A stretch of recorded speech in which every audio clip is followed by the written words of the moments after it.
If you're a speaker, trainer, coach, or consultant, this is for you. Many of you ask me, how do I get paid to speak? When the question you should really be asking me is, how do I position myself powerfully to get paid to speak? Don't worry, I got you. And I'm going to answer that question in my Authority Elevator Masterclass. 90 minutes, me and you, I am going to show you the 3-step framework that you need to implement in your business right now to be looked at as a highly paid, sought after speaker. We're going to talk about messaging, marketing, and monetization. All you have to do is click on the link. It's either under this message or somewhere on this page. Click on the link, go to authorityelevator.com and grab your seat. You want to make sure that you're in the place. Stop asking the wrong questions. The question is not, how do I get paid to speak? The question is, how do you position yourself to get paid to speak? And you'll get that answer in the Authority Elevator. So come join me in the next one.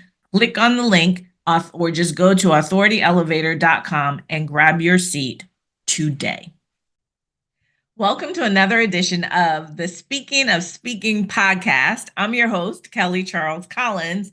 And speaking of speaking, what we're going to be talking about today are some do's and don'ts. Now, I'm going to try to do them like do, don't, but listen, they may get all mixed up in there. But really, what I want to help you with is what are some of the things when you think about being a professional speaker, when you think about being an effective communicator and trainer and leader, consultant, what are some of the do's and don'ts so that you are communicating with influence? You're communicating powerfully. You're communicating in a way that intrigues people, that transforms people, that shifts people, that leads people to want more. They want to hear more from you. They want to work with you. They want to continue to listen to you. They don't want to get up and go to the bathroom. They don't want to just be there like clicking away on their phone. So I got my notes. I got my trusty notes today. So, usually I'm looking at you all the time. I might be looking down a little bit just so I make sure that I see all my notes. This is how I write, y'all. These are my do's and don'ts. So that just gives you a little behind the scenes. This is how I prepare for my podcast. I make sure that I have the notes. I know the stuff, but otherwise I will sit here and talk to you forever. So let's talk about some of these do's and don'ts. And what I've been doing, let me tell you what I've been doing before I get into that. What I've been doing is that now that I focus so much on helping and working with leaders, experts, entrepreneurs, speakers around being able to communicate effectively and communicate with clarity, confidence, and credibility. When I am now watching people speak, I can't help myself but to take notes. Things that I see that might be good, things that I see that are not so good, and things that I'm like, oh, hell no, don't do that.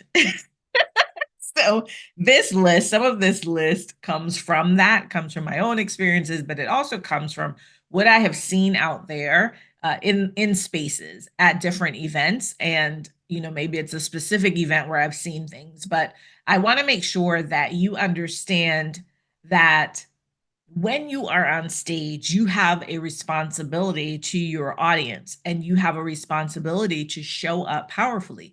Because when people are listening to you, just like here on this podcast, when you're listening to me on this podcast, you are giving me the one resource that you could never get back, which is your time. And that's why I'm so particular about how I show up. I'm very particular about not giving you fluff.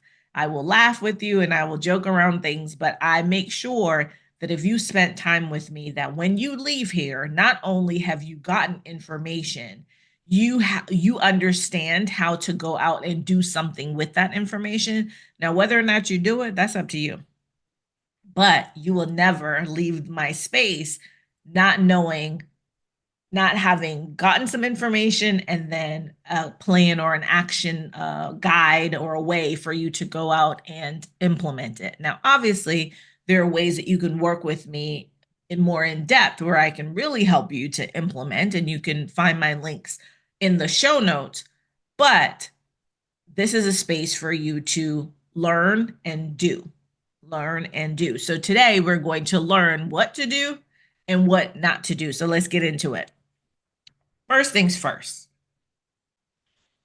Do start strong when you are giving a presentation. I know usually you probably hear me say, don't do this for that, but do start strong. I want you to start strong. Have you ever been to a presentation and somebody's on the stage and they're like, hi, so glad that I'm here. Thank you so much for having me. The weather is nice. I don't care. And neither does your audience. They don't care. And by the time that you do that, those few seconds that you have taken, those precious moments of time that you have taken, what you have done is to disconnect your audience.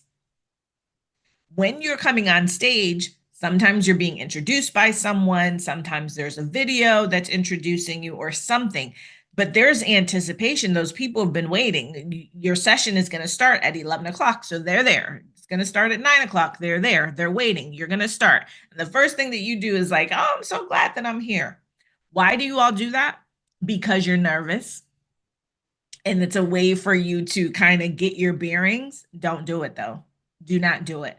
Start strong. Start with a question, a provocative statement, a statistic.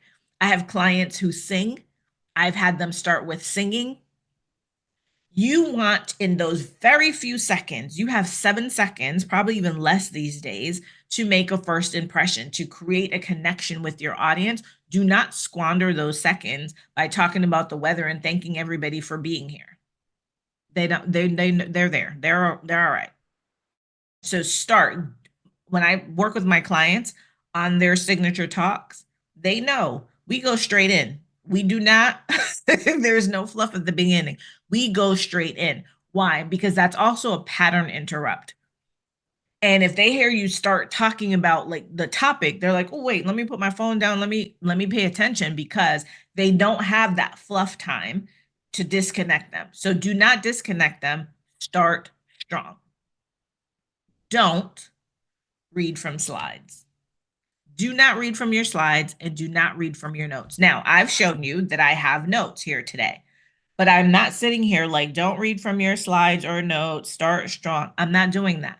They're there for a guide, right? To help keep me on track. It's the same thing with your slides. Your slides are a guide. Now, I'm a lawyer, and I come from where we put everything on those slides.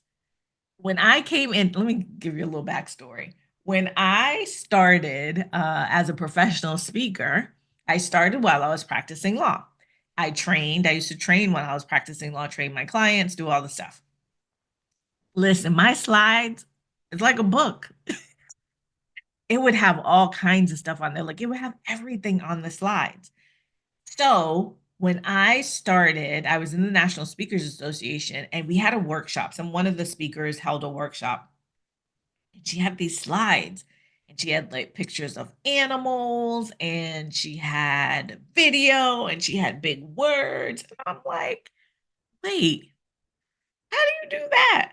Now here I am, right? I am my big age, having practiced law for over 2 decades, having used PowerPoint forever. And I didn't know. I did not know, y'all, that you could take a blank slide and do all that stuff. I was just going into PowerPoint. You know how they have those ugly little designs, and I would pick one of those designs? That's what I would do.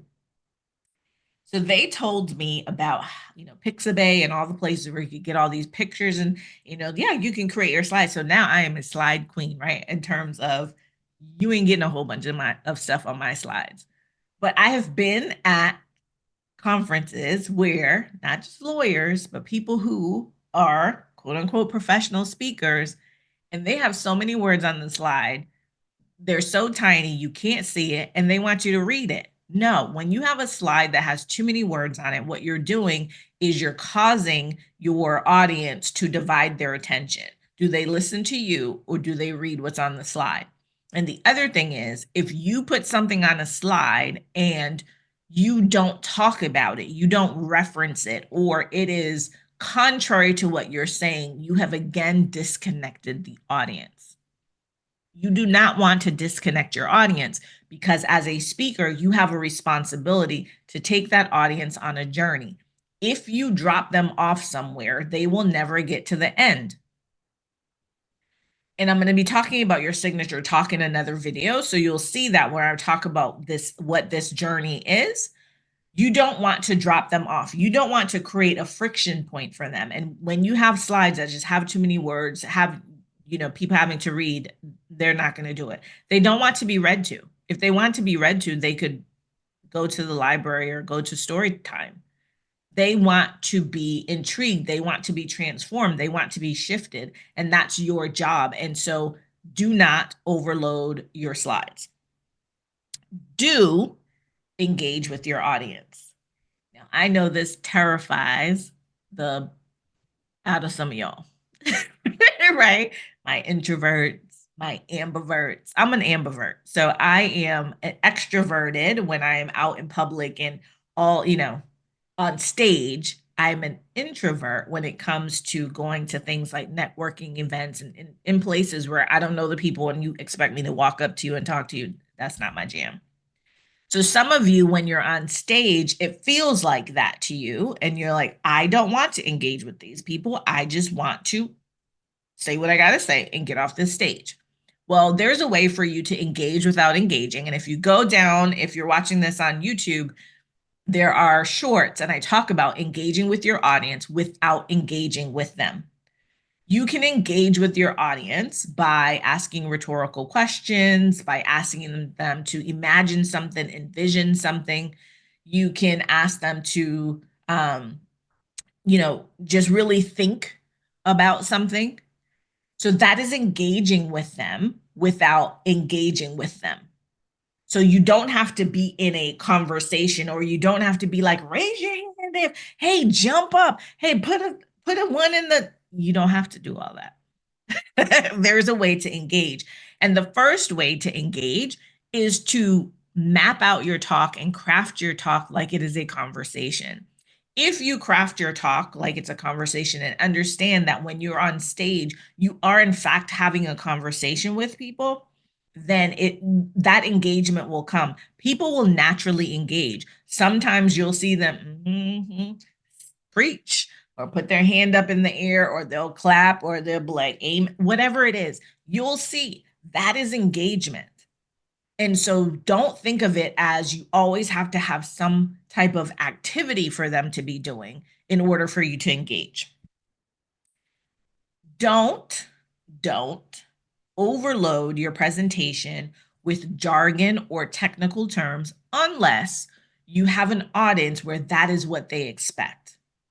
If you're talking to doctors, medical doctors, or scientists, or technical people, yes, they're up for the technical language.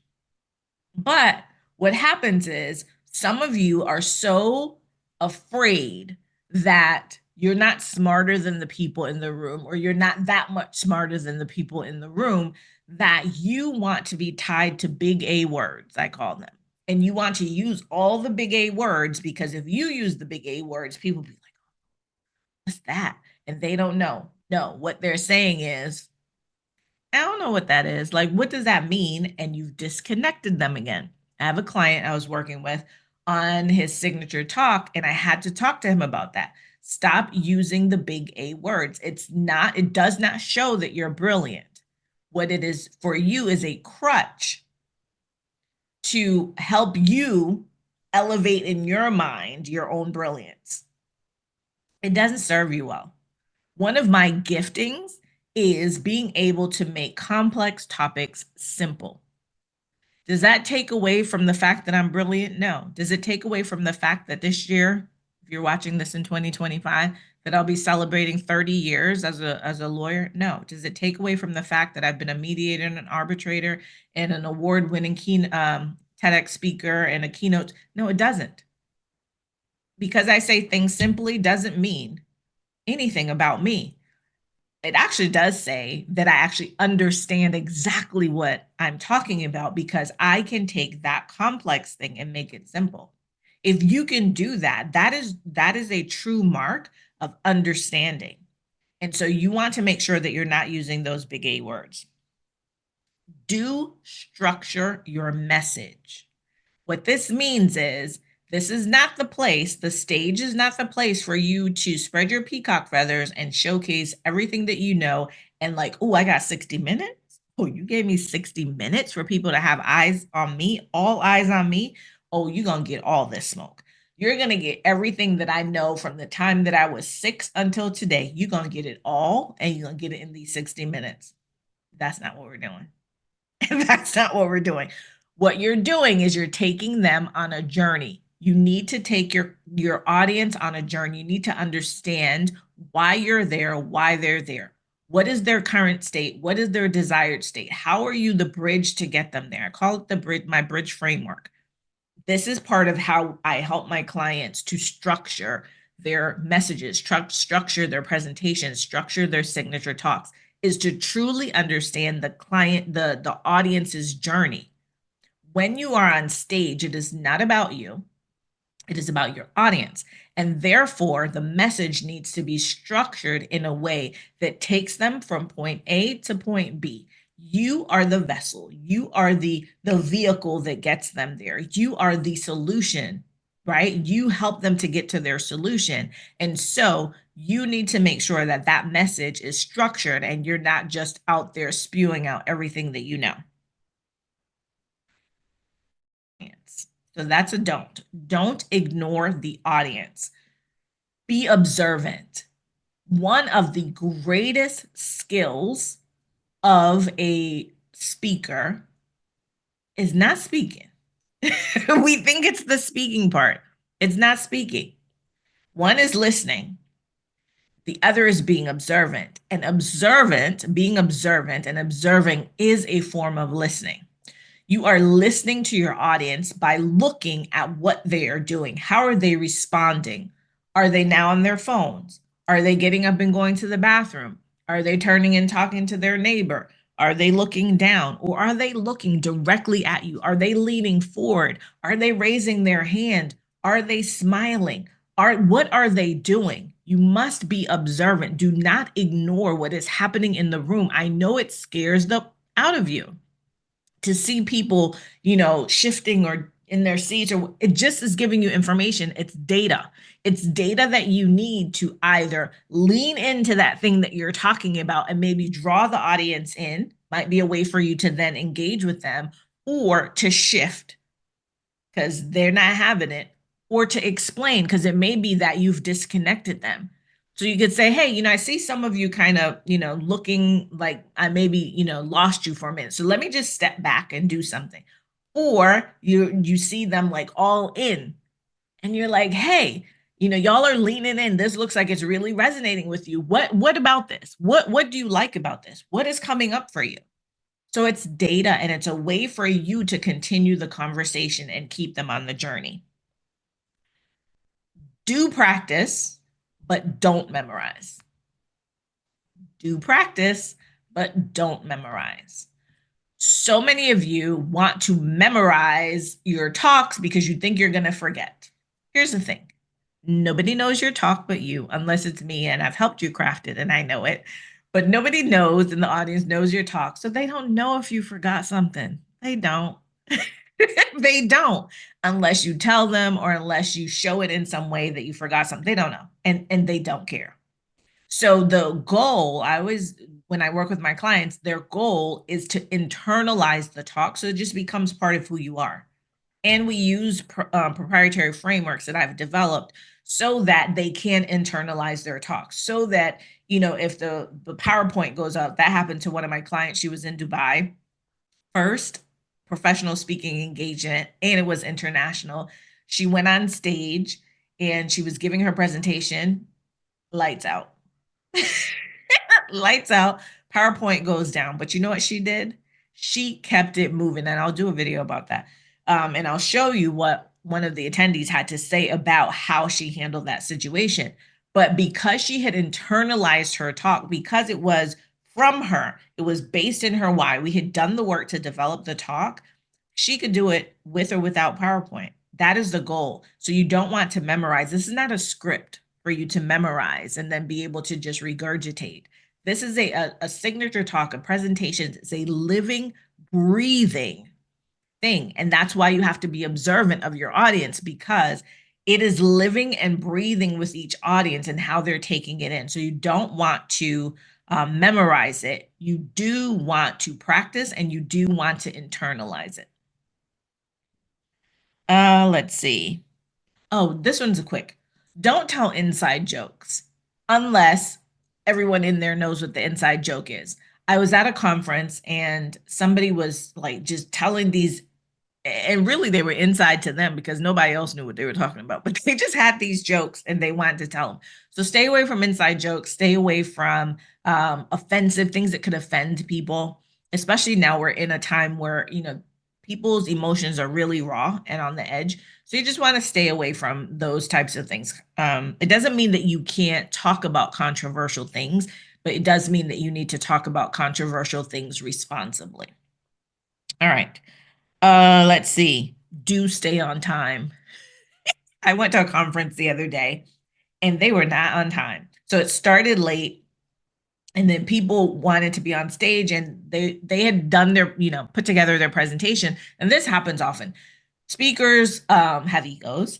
And so you put together your presentation and you are going to give every minute of it. So if they said that you have 60 minutes and that's what you contracted for, you don't care that the person before you went over 15 minutes. And so now, you really should only have 45 minutes, but you're like, no, my contract says 60 minutes. So I'm going to, so now you add to that. Don't do that. Do not do that. If for some reason you were contracted for a specific period of time and somebody went over, or it started late, or there were tech issues, or whatever it is, and now you don't have that amount of time, you need to finish in that amount of time. I was at a conference the other day. I was one of the speakers, and it was running a little late. And so I said to the organizer, hey, I can shorten my presentation. They'll still get everything, but I'll shorten it so that I can get you back on time. Your goal as a professional speaker is to be a helpmate. It's to help the event planners, the meeting organizer, the corporation decision maker that hired you. Your job is to make them look like a rock star for hiring you. And so whatever it is that you can do, you need to do to support them. And so you need to stay on time.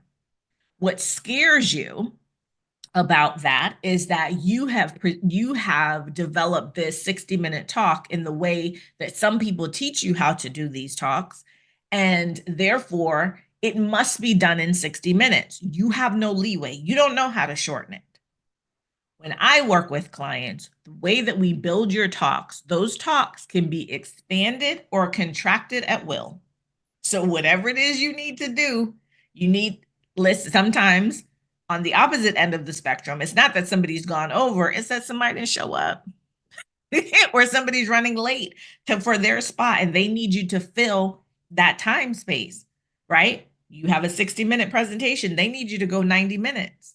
They need you to go 2 hours. And you're like, I can't do that because the way that I was taught to put my presentation together is 60 minutes. The way that I teach, you could make that thing 2 days, right? We could plan it and prepare it and craft it for 60 minutes, but you can make it 2 days, or you can make it 15 minutes. And the brilliant thing about it is that even if you make it at 60 minutes and you can only do 15 minutes, they still get the entire talk. They still get everything. They still get the entire journey. You still can stay on time. So it is about the preparation of the presentation that allows you to stay on time. It is the professionalism that makes you know that you have a responsibility to stay on time. So there's that. If you want to know how to have a talk that does that, then holler at your girl. All right, let's see. When you don't say you're going to end and don't end. You ever been at a presentation and somebody says, and I'm going to wrap up with this, and 30 minutes later, they're still wrapping up? End when you say you're going to end. So that's just a quick one. Do do pay attention to what you're wearing or what you're going to wear. This is a this is a big one. I went to a conference maybe 2 years ago, and there was a woman on stage, beautiful dress on, but it was kind of a shorter dress, and underneath the dress, she had on Spanx. Well, she had not practiced or thought about the stage to realize that when she raised her hand or when she moved in a certain way, her dress was going to elevate and therefore you could see her Spanx.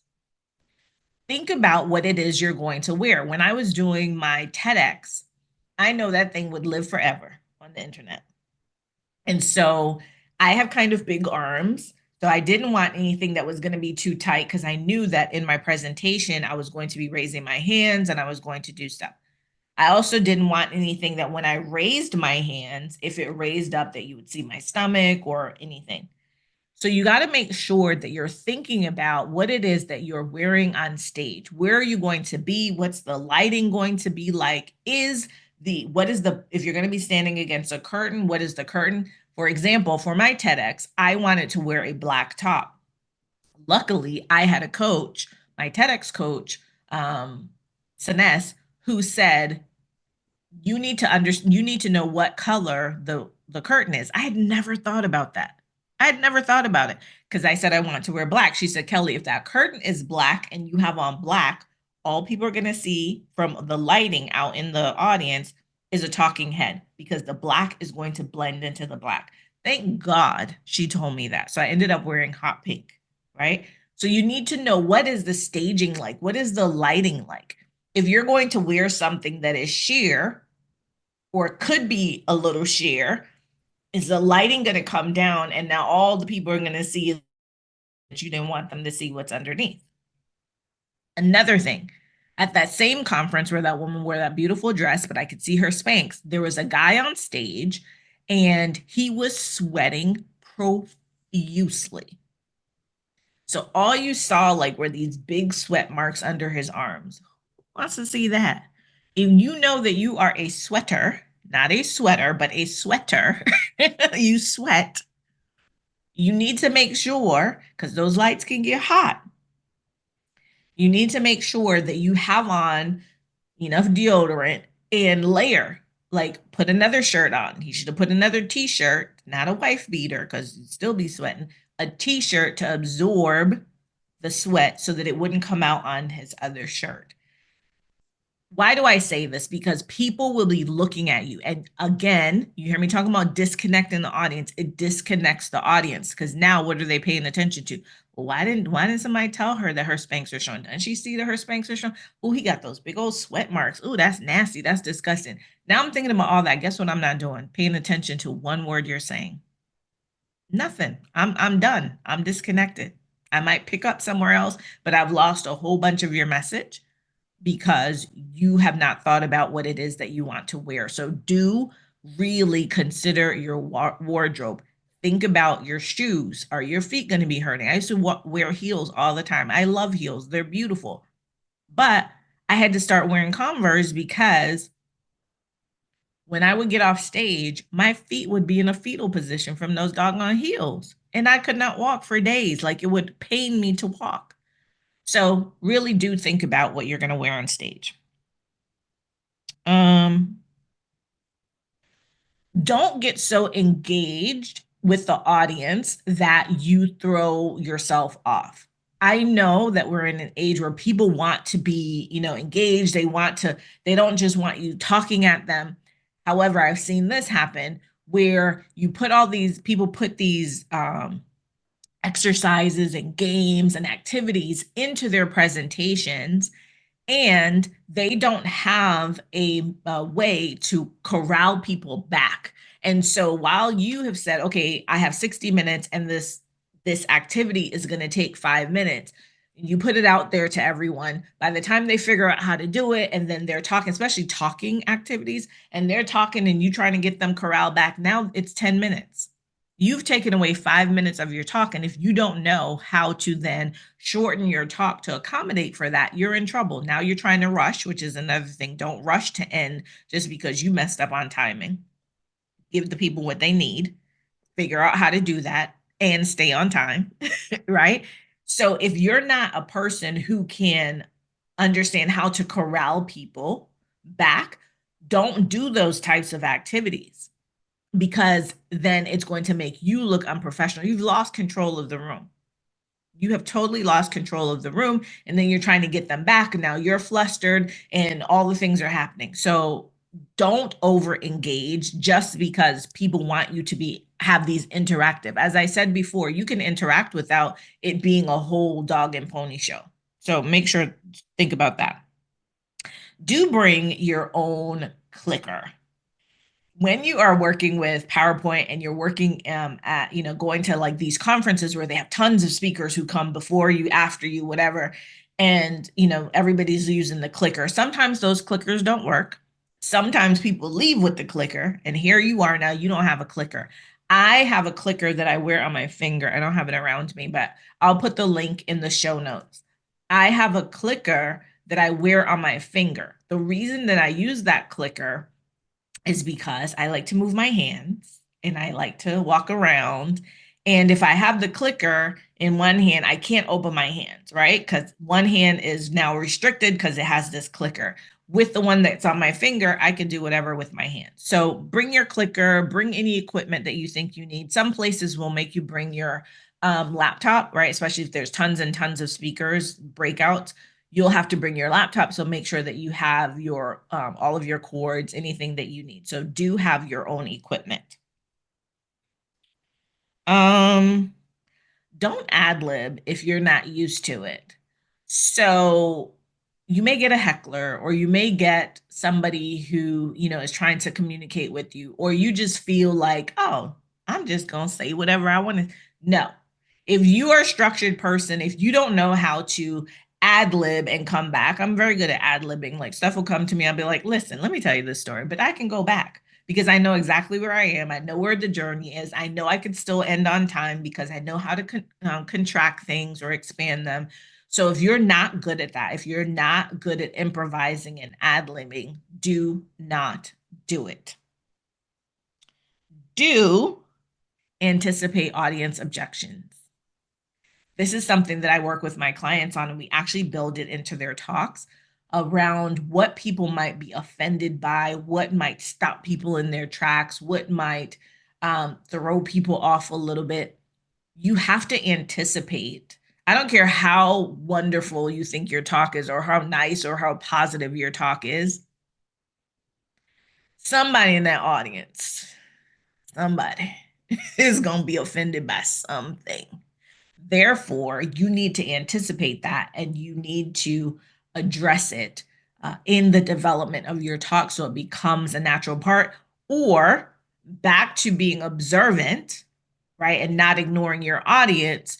You need to see that when you said something, it offended someone, or there's some objection or rejection.